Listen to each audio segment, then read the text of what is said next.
Senhor, irmãos, gostaria de ler com os irmãos em Hebreus 13, 15, que diz assim. Todos encontraram? Amém? Diz assim: por isso, por meio de Jesus Cristo, ofereçamos sempre louvor a Deus. Esse louvor é o sacrifício que apresentamos, a oferta que é dada por lábios que confessam a sua fé nele. Não deixem de fazer o bem e de ajudar uns aos outros, pois são esses os sacrifícios que agradam a Deus. Amém? Podeis assentar. Meus irmãos, eu agradeço a Deus pela oportunidade de estar aqui hoje, ao pastor Clarismundo e irmã Vilma pela oportunidade, e o pastor Diego pelo convite. Esse é um culto que Deus já tem falado muito conosco através dos louvores. E eu gostaria de falar sobre sacrifícios de louvor. Hoje nós tivemos muitos hinos que remeteram à adoração, ao louvor. O hino da mocidade, sobretudo, né? No final, cantou na força do louvor. E eu gostaria de, baseado em 2 Crônicas 20, conversar um pouco com os irmãos a respeito do nosso posicionamento diante das provas e das guerras que Deus nos coloca, né? Em 2 Crônicas 20 diz assim: algum tempo depois, os exércitos dos moabitas e dos amonitas, junto com os meunitas, invadiram o país de Judá. Alguns homens vieram e disseram a Josafá: um enorme exército do país de Edom vem do outro lado do Mar Morto para atacar o Senhor. Eles já conquistaram a cidade de Azazão-Tamar. Azazão-Tamar e Fonte de Gedi são o mesmo lugar. Josafá ficou com medo e orou a Deus o Senhor pedindo socorro. Depois deu ordem para que todo o povo de Judá jejuasse. Todos se reuniram para pedir socorro ao Senhor de todas as cidades do país, e o povo veio a Jerusalém. O contexto aqui que o povo está vivendo é de uma reforma, por assim dizer. Nós tivemos os reinados de Davi, de Salomão, e aí então no filho de Salomão, Roboão, existe uma divisão do país. O rei Jeroboão passa então a ficar com as 10 tribos do norte, e a tribo de Judá e Benjamim permanece sob os cuidados de Roboão. E aí então a gente tem o reino do norte e o reino do sul. Essa divisão, ela vai também acontecer sobre os costumes do povo. Quando o rei Jeroboão ele assume aquelas tribos, naquele mesmo momento ele tira os levitas instituídos por Deus, que eram as pessoas que apresentavam os sacrifícios do povo ao Senhor. Ele tira os levitas da função que Deus deu para eles, não Davi, não a outros, mas Deus deu para eles. E ele promove, então, essa adoração a deuses pagãos, dentro do povo que era de Deus. Agora, o reino de Judá, ele é um reino que permanece com muitas falhas, mas permanece com a adoração centrada no Senhor. E aí nós vemos o rei Abias, né, que passa aí na sequência depois de Roboão, ele passa a assumir esse reinado, e ele tem um posicionamento um pouco diferente de Roboão, que é filho de Salomão. Ele oferece sacrifícios ao Senhor, mas ele também tem as suas falhas, ele não é muito constante na sua adoração. E depois de Abias vem o rei Asa, que é o pai de Josafá. O rei Asa, ele começa bem. Ele começa confiando no Senhor, ele tem guerras ao qual o Senhor dá a vitória para ele. Só que chega determinado momento em que ele começa a entendendo que dentro daquele reinado e do poder que ele tem, as alianças elas são importantes. E aí ele vai cometer o erro de colocar a vontade de Deus, a confiança na Deus a quem ele serve, equivalente às alianças que ele possa fazer. E aí ele deixa de confiar somente no Senhor e passa também a confiar no homem. E aí então ele tem o fim daquele reinado com aquela mancha. Mas Josafá, filho de Asa, toma um posicionamento diferente. E lá em 2 Crônicas 17, vai dizer assim: Josafá ficou no lugar de Asa, o seu pai, como rei de Judá, e se preparou para defender o reino de Israel. Colocou soldados em todas as cidades, e no versículo 3 vai dizer: o Senhor Deus abençoou Josafá, porque ele agiu como seu pai tinha agido no princípio do seu reinado. E não adorou ao Deus Baal, mas adorou ao Deus de seu pai, e obedeceu os seus mandamentos, em vez de seguir o mau exemplo dos reis de Israel. Ele toma um posicionamento e ele decide que a partir daquele momento, a partir daquela liderança que ele vai fazer, ele vai agir diferente. E ele então faz diversas reformas. E uma coisa que ele estabelece de forma muito ordeira é que em toda a cidade ele coloca então os chefes de famílias para julgarem os assuntos religiosos, e ele coloca esses levitas como cabeça. Então ele tem os juízes que vão julgar de acordo com a lei do Senhor, e tem os levitas para as questões religiosas. Ele arruma a casa. Ele faz uma reforma de acordo com a lei do Senhor. Ele se lembra da lei, ele prioriza a lei, e ele coloca a lei como centro, mais uma vez, do reino de Judá. Porque ele reconhece que é o Senhor que dá a vitória.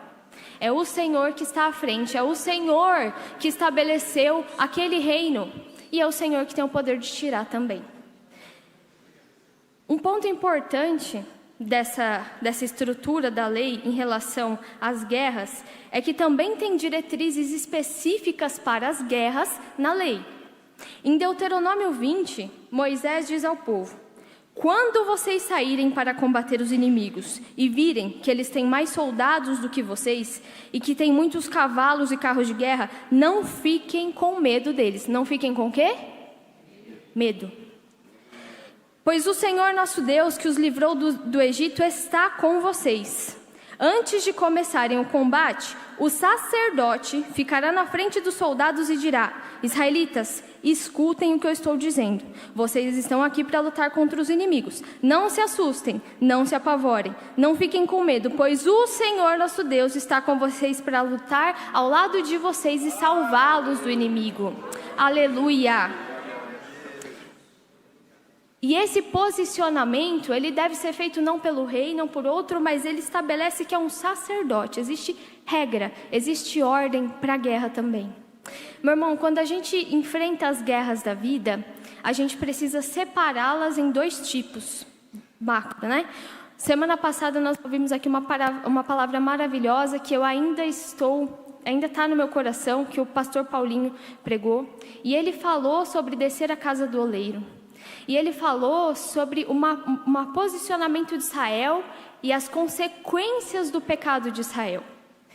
Existem situações que elas são consequências das nossas falhas. Existem situações que são consequências dos nossos erros. E o Senhor é poderoso para redimir-nos de todos os erros através do sacrifício de Jesus na cruz. Porém, as consequências, elas vêm. Lá em Oséias, nós temos em Oséias 6, um recado do Senhor para o povo em relação ao arrependimento fingido. O povo de Israel diz: venham, voltemos todos para Deus o Senhor. Ele nos feriu, mas com certeza vai nos curar. Ele nos castigou, mas certamente nos perdoará. E aí eles continuam dizendo assim: daqui uns 2 ou 3 dias no máximo, Ele nos dará novas forças e nos porá de pé. E nós sempre faremos a sua vontade. Vamos nos dedicar ainda mais ao Senhor. Tão certo como nasce o sol, Ele virá nos ajudar. Vocês percebem que a narrativa aqui não está errada? Nós cremos nisso. Nós cremos num Deus que nos dá esperança.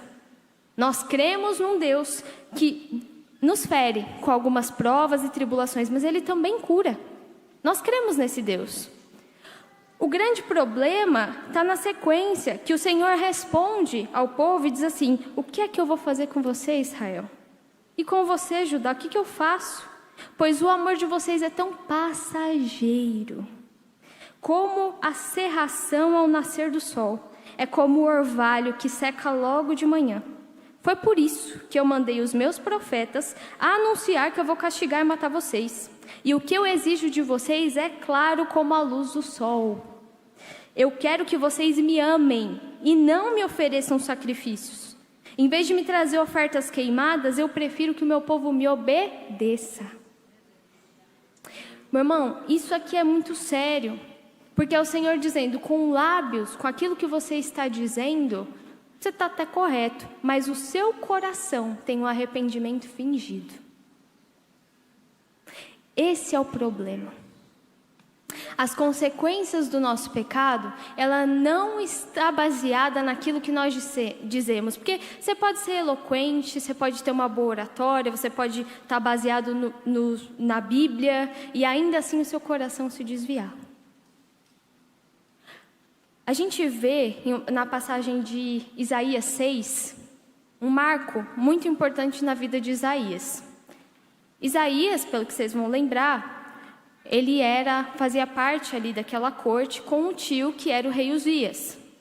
E aí, no capítulo 6, ele vai começar dizendo, no ano em que morreu o rei Uzias, né? Todos nós sabemos que, eventualmente, se acontece de uma liderança vier a faltar, a dinâmica da estrutura, a administração muda, né? As mudanças, elas acontecem e com certeza elas vão afetar a vida de Isaías também. E diante daquela situação, eu imagino o contexto de vida de Isaías. Porque veja, ele era um homem ali que estava muito bem relacionado no país dele, ele estava muito bem posicionado no país dele, e ele era alguém, além disso, que Deus tinha escolhido. Ele era um profeta escolhido de Deus. E em algumas situações, o nosso coração pode ser levado a ter raízes de orgulho diante de situações que Deus nos permite viver. Deus nos dá benesses, Deus nos abençoa, Deus faz milagres na nossa vida, e ao invés de nós rendermos graças a Ele, a gente pode cair no pecado do orgulho. Não estou dizendo que é isso que acontece com Isaías. O que eu estou dizendo é que poderia acontecer. Só que quando ele é confrontado com a grandiosidade do Senhor, quando os olhos deles veem o rei, ele é tomado por um incômodo muito grande diante daquela situação. Vamos abrir rapidamente em Isaías 6, versículo 5, que ele diz assim, então eu disse, ai de mim, estou perdido, pois os meus lábios são impuros. E eu moro no meio de um povo que também tem lábios impuros. E com os meus próprios olhos eu vi o Rei, o Senhor Todo-Poderoso. E aí, no versículo 7 diz assim, no versículo 6 diz assim, aí um dos serafins voou para mim, segurando uma tenaz de brasa que havia tirado do altar. Ele tocou a minha boca com a brasa e disse, agora que essa brasa tocou os seus lábios, as suas culpas estão tiradas, os seus pecados estão perdoados. Aquela brasa, irmão, que veio do Senhor, ela é diferente, ela purifica. Existe o povo de Israel, lá em Oséias 6, tendo pecado e o Senhor corrigindo, que eventualmente vai acontecer na nossa vida. Mas tem momentos, como em Isaías, que o Senhor vai purificar os nossos lábios. Ele vai usar o fogo, a prova, a tribulação, para nos confrontar, para nos purificar. A Bíblia fala que as promessas do Senhor são como prata pura, refinada 7 vezes no fogo. Fogo purifica. E aqui em Isaías é isso que nós vemos. Alguém que tem uma vida até então de entrega ao Senhor e de repente ele vem uma mudança, uma purificação para que Deus possa fazer ainda mais. É importante que a gente se lembre dessa divisão e consiga, através do discernimento do Espírito Santo, entender se as provas e situações que acontecem na nossa vida, elas são em decorrência do meu pecado, uma consequência daquilo que fiz, ou se o Senhor está usando aquela prova para me purificar. Porque os posicionamentos são diferentes, não é verdade? Quando nós pensamos na correção de Deus, nós pensamos em uma mudança de rota, nós pensamos em uma clareza daquilo que deve ou não deve ser feito. Mas quando nós pensamos nas provas que purificam, é aquele tipo de situação que parece que arranca até o tampo da alma, né? Você sabe que tinha alguma coisa aqui dentro, mas de repente não tem mais. Porque as provas, elas são feitas e moldadas especialmente para arrebentar com a gente, não é verdade? Elas são assim. Elas são moldadas por Deus. Por quê? Porque precisa te atingir, precisa ser prova. Quando nós lembramos de prova, nós lembramos principalmente de 2 personagens, Jó e Abraão, não é verdade? São as 2 provas mais pesadas e difíceis que a gente vê na Bíblia. O livro de Jó, ele é um livro muito bonito, porque ele é muito honesto. Nós vemos os relatos de Jó, aquilo que ele vai dizer, e ele se apresenta, as palavras dele são tão transparentes que muitas vezes nos constrangem, não é verdade? Tem algumas passagens, em Jó 29, ele vai dizer assim, Jó 29, 2.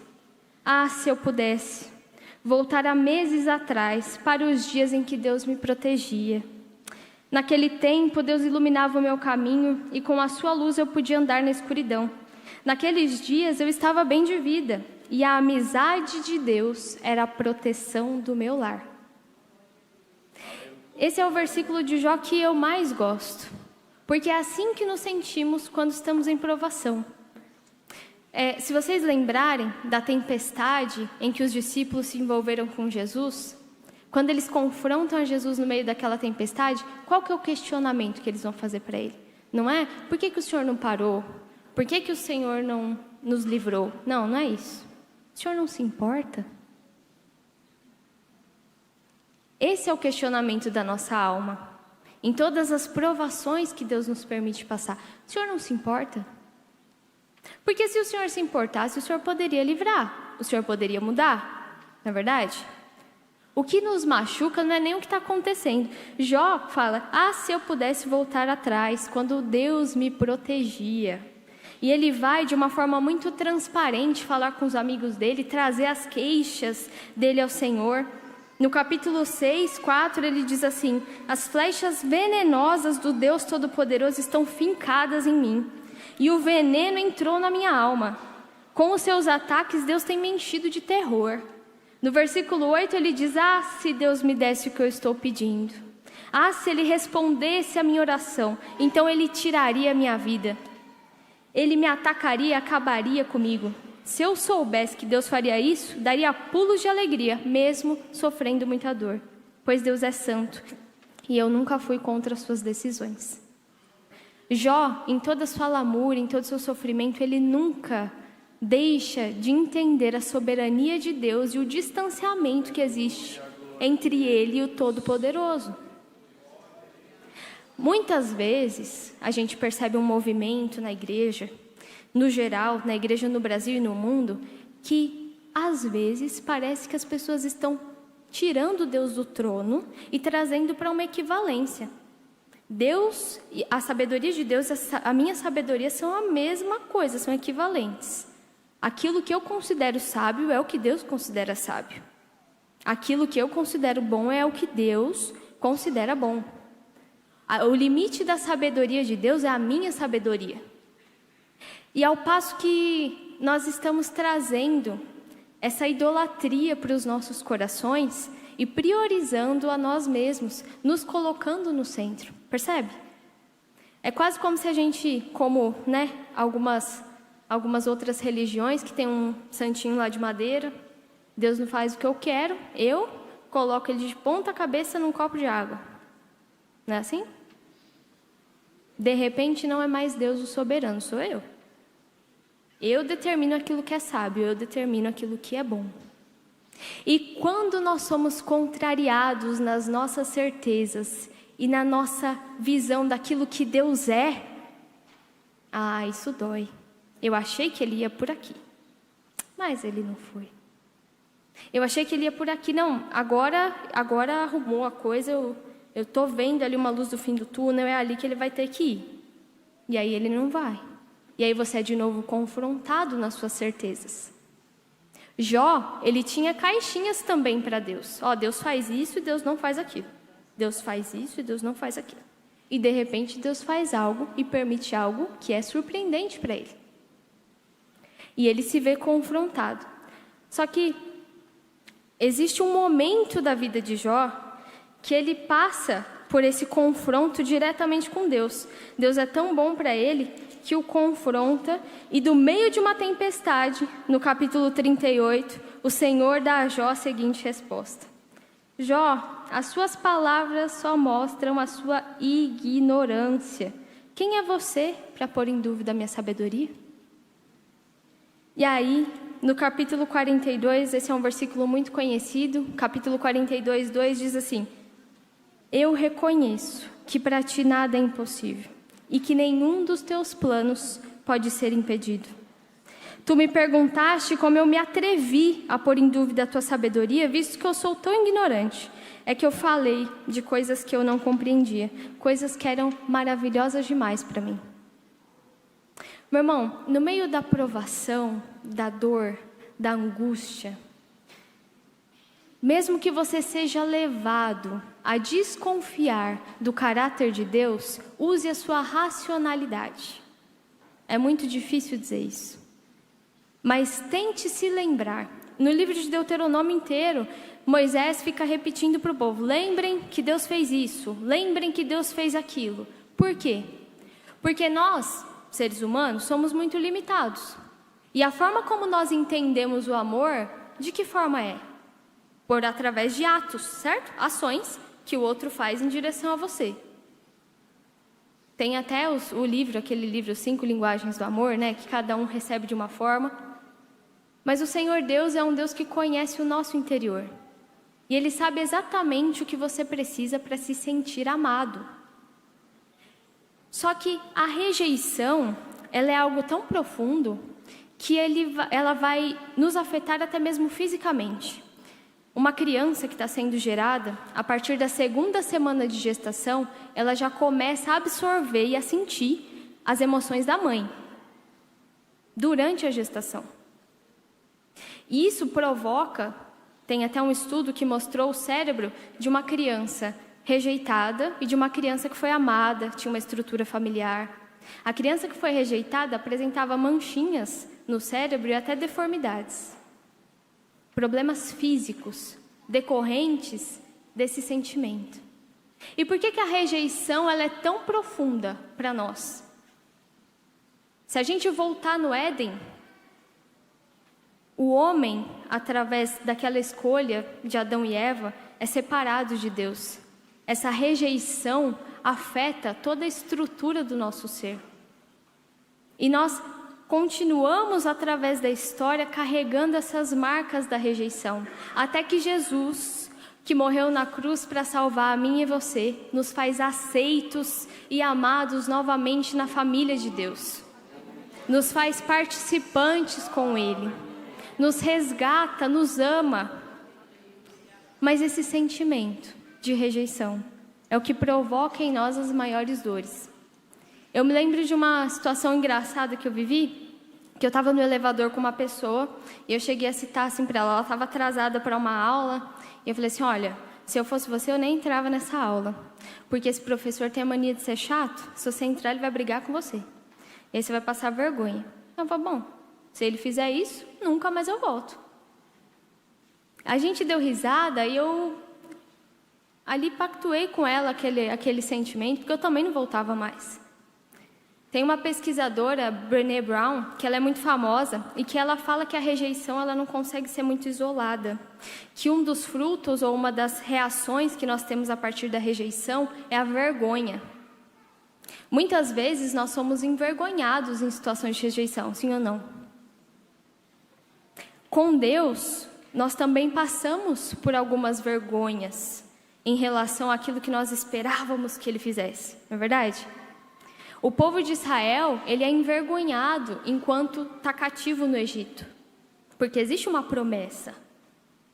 E ele passa por aquele momento. Só que antes de entrar em Jericó, Deus faz com que eles parem, esperem, e Deus faz de novo o processo da circuncisão com eles, e eles esperam ali por 7 dias que o corpo deles seja curado, mas também que a alma seja curada. E aí Deus fala para eles, olha, hoje eu estou tirando de vocês estão parados aqui, vocês vão entrar nessa terra, e nesse momento eu estou tirando de vocês a vergonha de terem sido escravos no Egito. Deus vai permitir injustiças nas nossas vidas, contrárias à palavra que Ele disse. Porém, assim como Jó disse, eu sei que o meu Redentor vive e que por fim se levantará em meu favor. E é essa esperança, sobre isso que eu queria falar aqui hoje. Porque no meio dessa situação, dessa turbulência, dessa tempestade, talvez você tenha a sua visão tão fechada em relação àquilo que Deus queira fazer, que você esteja perdendo a esperança. Mas o nosso Deus é um Deus de esperança. O nosso Deus é um Deus que intervém.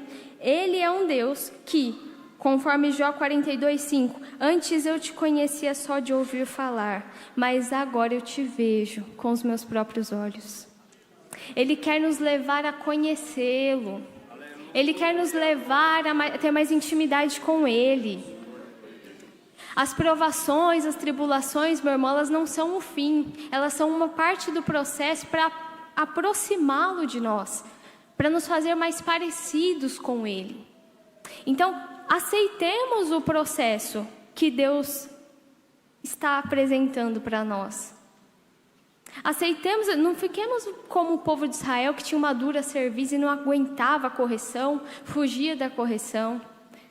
Quando nós fugimos da correção de Deus, a gente só atrasa mais o processo que Ele tem. Porque, como disse Jó, Ele vai levar até o fim o que Ele planejou para fazer comigo.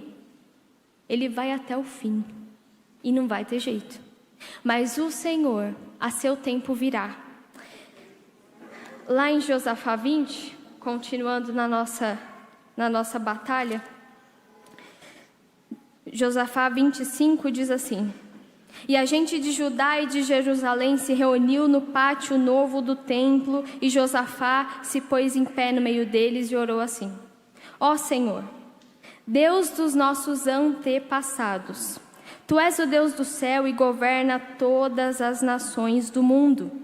Tu és forte e poderoso, e ninguém pode resistir ao seu poder. Tu és o nosso Deus. Expulsaste os moradores desta terra diante do teu povo de Israel, e deste a terra deles para sempre a nós, os descendentes de Abraão, o teu amigo. Aqui Josafá toma um posicionamento diante do povo, e ele intercede pelo povo e por aquela nação diante de Deus. Ele apresenta o seu coração, e a estrutura dessa oração é muito bonita. Porque primeiro ele engrandece ao Senhor, ele reconhece o Deus de nossos antepassados. Tu és o Deus do céu que governas todas as nações do mundo. Meu irmão, você se esqueceu do seu Deus? Você se esqueceu da sua soberania que Ele exerce sobre todos os reinos do mundo? Muitas vezes a gente se inquieta com algumas situações, rumores de guerra, pestes. Meu irmão, o Deus a quem nós servimos governa todas as coisas. Ele é soberano, Ele está no trono. E Ele vai lembrar ao Senhor: Tu és o nosso Deus. Mais do que soberano, mais do que poderoso, o Senhor é nosso. Tu és o nosso Deus e expulsaste os moradores desta terra. No versículo 8, ele diz: O teu povo tem morado nessa terra, e aqui construímos um templo em tua honra. Nós dissemos assim: se alguma desgraça cair sobre nós como castigo, seja guerra, doenças ou falta de alimentos, então nós nos ajuntaremos em frente a esse templo, onde tu moras. E no nosso sofrimento, clamaremos a ti pedindo socorro, e tu atenderás o nosso pedido. Aqui ele está lembrando da oração de Salomão. Quando aquele templo foi consagrado ao Senhor, essa é a oração de Salomão: Senhor, se a gente fizer besteira, mas se a gente se arrepender, e aqui nesse templo nós orarmos ao Senhor, olha para nós, lembra de nós, Meu irmão, sempre tem esperança, porque o Senhor é Deus misericordioso. Nós estamos alicerçados no seu amor. Então, se as coisas estão difíceis, lembre Ele, Senhor, nesse templo onde estamos, o Senhor nos fez promessas. O Senhor é o nosso Deus. O Senhor tem cuidado de nós e o Senhor prometeu que livraria. Diante de um arrependimento sincero, meu irmão, o Senhor se compadece dos seus filhos. E é esse sentimento que Josafá traz.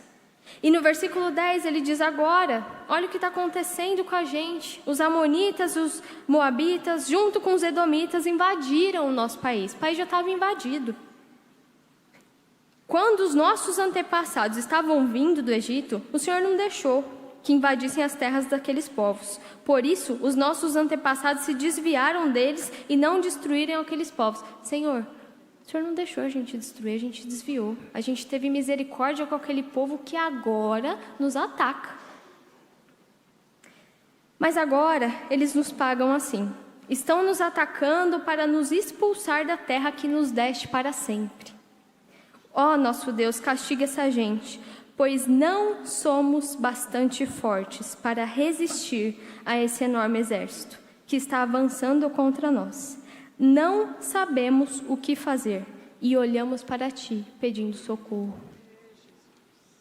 Aqui Josafá coloca a coroa de lado, coloca a pompa e a circunstância de lado e diante de Deus com muita humildade ele diz, Senhor, eu não faço ideia do que eu tenho que fazer agora. Nós não sabemos o que fazer, não tem saída para essa situação que eu estou vivendo. Talvez você olhe para uma situação também que você não veja saída. Mas os nossos olhos se voltam para ti. Assim como naquela tempestade, meu irmão. Não importa a tribulação, a circunstância. Não deixe de fixar os seus olhos no Senhor. Não é no homem, não é em nada além do Senhor. E todos os homens de Judá estavam ali, de pé, em frente ao templo, junto com as suas mulheres, os seus filhos e até as crianças de colo. E quando isso acontece, o povo está reunido. O nosso tema desse ano é unidade e crescimento para a glória de Deus. Geralmente, em situações cotidianas em que tem paz, até o rei Asa dá essa diretriz para o povo, fala assim, olha, enquanto não tem guerra, vamos estruturar tudo, vamos deixar tudo pronto e vamos construir muros para que, quando vier o tempo de guerra, de fato, a gente esteja preparado. Esse é o momento de nos fortalecermos. Nesse momento aqui é tempo de guerra.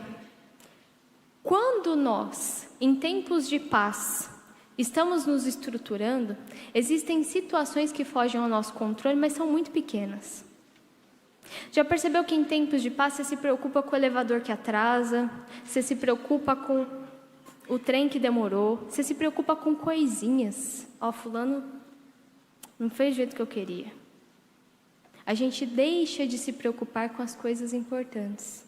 Porque eu não tenho nenhum problema real na minha vida, então as coisas triviais e sem importância, elas tomam uma proporção que não deveriam. Nós nos deixamos tirar o alvo de Jesus e passamos a nos importar com coisas menores. Mas nos tempos de guerra, o povo se une, se coloca no mesmo lugar, jejua e ora. Por quê? Porque tem inimigo. Agora não dá mais tempo de ficar com gracinha. Agora é guerra. Estamos em uma situação de crise, estamos em uma situação de desespero.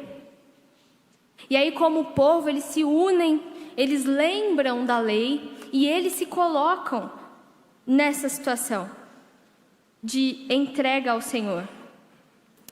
Em Deuteronômio 20, nós falamos um pouquinho sobre as leis da guerra.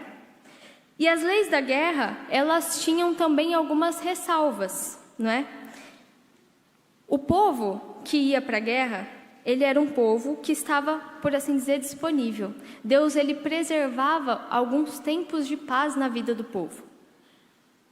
As pessoas que tinham acabado de construir uma casa, por exemplo, o soldado que tinha acabado de construir uma casa, ele tinha que ficar em casa e usufruir dessa casa, ele não ia para a guerra, não.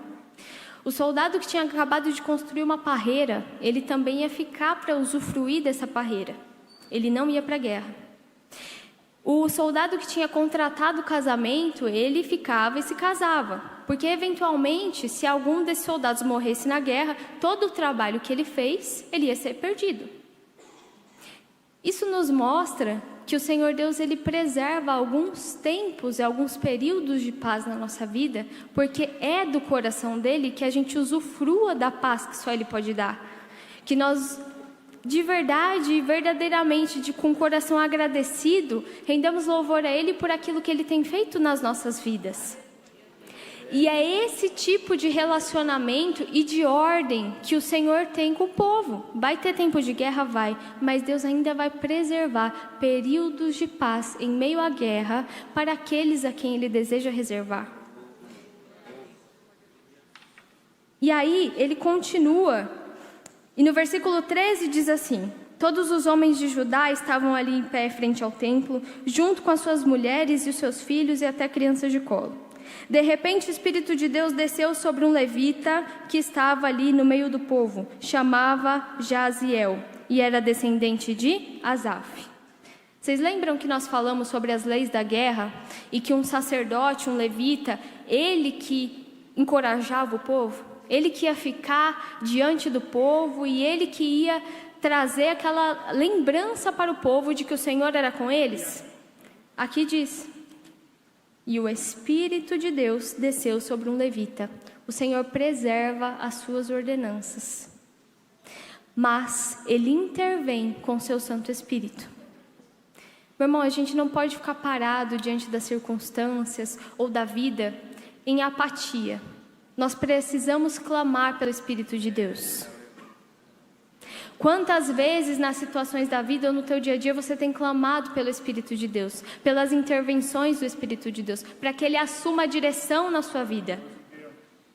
O Senhor Deus, Ele tem direções para nos dar, e Ele faz cumprir a sua palavra e a sua ordenança, assim como Ele vai trazer através de Jaziel uma mensagem para o povo, que diz assim: povo de Judá, moradores de Jerusalém e rei Josafá, prestem atenção. Escutem o que o Senhor Deus diz. Não se assustem, não fiquem com medo desse enorme exército, pois a batalha não é contra vocês, mas contra mim. Amanhã vocês os atacarão quando eles vierem pela subida de Giz. Vocês se encontrarão com eles no fim do vale que dá para o deserto de Jeruel. Quando os encontrarem, vocês não precisarão lutar. Fiquem parados ali e vocês verão como o Senhor Deus os salvará. Existe um paralelo bastante interessante com aquela travessia do Mar Vermelho aqui, né? Que Deus diz: olha, fiquem parados e vocês vão ver o que eu vou fazer. Vocês não vão ter que lutar. O Senhor está dizendo aqui para nós nessa noite: fique calmo, não se desespere.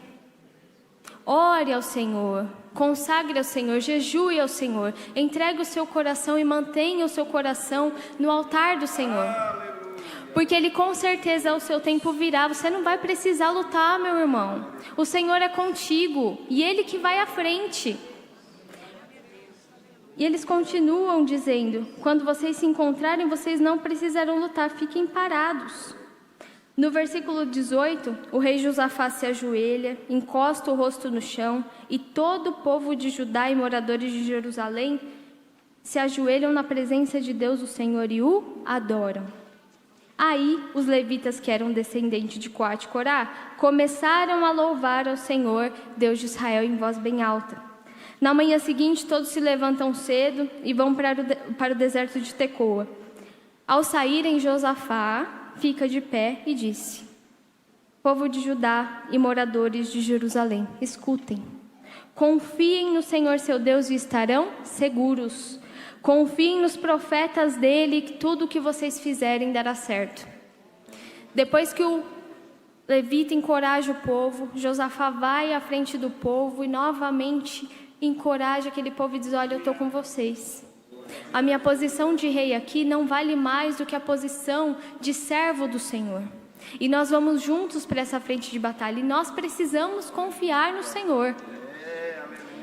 O que o Deus exige de nós, meu irmão, é a confiança no seu amor. É engraçado isso, que todos os atributos de Deus, eles são uma coisa só. Então, a fidelidade de Deus é amorosa e o amor de Deus é fiel, né? Eles não se contradizem. Porém, nós vemos o zelo que Deus tem pelo amor sincero. O teu coração pode até acreditar que Deus é soberano e que Ele tem poder para fazer todas as coisas. Mas se você não acreditar no amor dEle, isso machuca Ele. O Santo Espírito quer ter um relacionamento conosco. Ele quer a amizade. Josafá vai dizer aqui, olha, Senhor, nós somos os descendentes de Abraão, seu amigo. Ele busca conosco intimidade. E aí, quando ele vai trazer essa confiança para o povo, ele vai trazer esse entusiasmo que ele está sentindo. No versículo 21 diz assim, louvem a Deus o Senhor, porque o seu amor dura para sempre. Essa é a minha tradução, mas também diz, porque a sua misericórdia dura para sempre. E essa palavra, que pode ser traduzida em amor ou misericórdia, é a palavra hesed. Se tiver errado, o pastor Sidney corrige depois, tá, irmãos? A pronúncia. Mas é uma palavra que vem do hebraico, que diz hesed. E o significado dessa palavra é esse amor com aliança, essa aliança feita com o Senhor. É um amor tão puro, e é um amor proveniente dessa aliança que Ele tem com o povo. E esse amor hesed também é a mesma palavra usada no Salmo 136, que vai dizer uma série de vezes, louvemos ao Senhor, porque o seu amor dura para sempre. Ele é até repetitivo, o Salmo 136. Ele vai se repetir uma série de vezes porque ele diz um feito do Senhor. Ele fala assim, olha, tirou-nos do Egito, o seu amor dura para sempre. E a cada verso, ele vai intercalando um feito do Senhor com o seu amor. Lembrem-se do Senhor, o seu amor dura para sempre. Meu irmão, o amor de Deus é o que nos sustenta, o amor de Deus é o que nos guarda, o amor de Deus é o que nos protege. E nós devemos nos sentir seguros em seu amor. Logo que começaram a cantar, o Senhor Deus causou confusão entre os moabitas, amonitas e edomitas, e eles foram derrotados. Os amonitas e os moabitas atacaram os edomitas e os destruíram completamente. Eles se mataram entre eles, o povo não precisou fazer nada. No versículo 25 diz que os Josafá e os seus soldados avançaram e começaram a pegar os despojos de guerra. E eles levaram 3 dias e não conseguiram pegar tudo. Vocês percebem essa situação? Quão absurda ela parece ser? Só o Senhor pode fazer isso. Só o Senhor pode fazer isso. 3 exércitos, numa coalizão, se juntam e vão atrás de um reino para matá-lo, para destruí-lo. Eles invadem. E esse reino não tem nem que lutar. Meu irmão, o Senhor Deus nos protege com seu amor. O Senhor Deus nos protege, mas nós precisamos manter a nossa mente também protegida. Durante esse marchar do povo até esse deserto, eles continuam repetindo, louvemos a Deus o Senhor, porque o seu amor dura para sempre. Eu tenho algum problema com o hino que repete muito, me cansa um pouco. É igual aquele meu Deus é grande, né? Meu Deus é grande, grande, grande, poderoso, poderoso, grande, grande. Eu não sei vocês, mas eu não, né? Só que aqui você percebe que o Espírito de Deus leva aquele povo a repetir. Por quê? Porque a repetição, ela faz com que a gente internalize essa verdade, sim ou não? Quando, através da pedagogia, lá, as professoras pedem para que a gente continue repetindo e trazem essa figura da repetição para a educação, é porque o nosso cérebro, ele é levado a nos lembrar e gravar no nosso coração também, nesse caso aqui, através do Espírito, essa verdade. E em muitas situações, você vai se ver em meio a essa prova, essa situação impossível, que você não pode mudar, e se você não tiver muito fixado nas bases da tua fé, que o seu amor, o amor de Deus dura para sempre, você não se lembra dessa verdade. Moisés fala no livro de Deuteronômio, olha, lembrem, escrevam na testa, nos batentes das portas, lembrem Ele fala para o povo que para se manter fiel precisa lembrar. Para se manter fiel precisa lembrar quais são os benefícios que o Senhor tem trazido à sua vida hoje, que você tem se esquecido, meu irmão. Talvez você precise se lembrar hoje, diante dessa situação que você está, aquilo que Deus já fez. Quais são as vitórias já vencidas?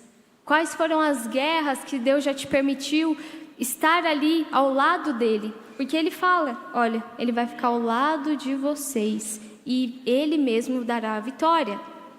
Glória a Deus. No versículo 27, depois os soldados de Judá e Jerusalém, com Josafá à frente, voltaram alegres para Jerusalém.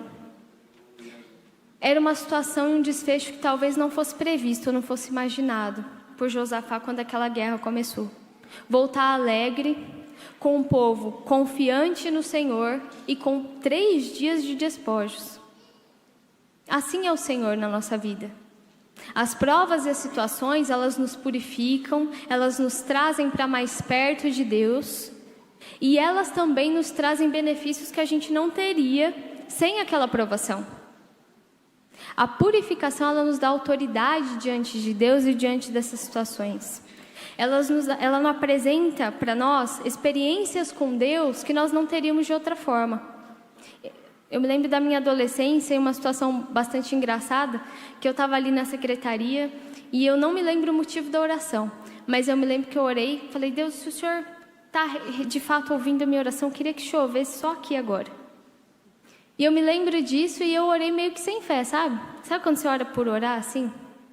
Eu saí, voltei, e aí daqui a pouco a pessoa que estava na portaria me procurou e falou assim, você viu que coisa esquisita que aconteceu aqui agora? Falei, não. Falei assim, veio uma nuvem, choveu só aqui, ó, nessa parte do estacionamento lá da portaria, depois foi embora. Olha lá como está tudo molhado. Quando eu saí para fora, estava molhado só aquela parte. Na rua não tinha uma gota.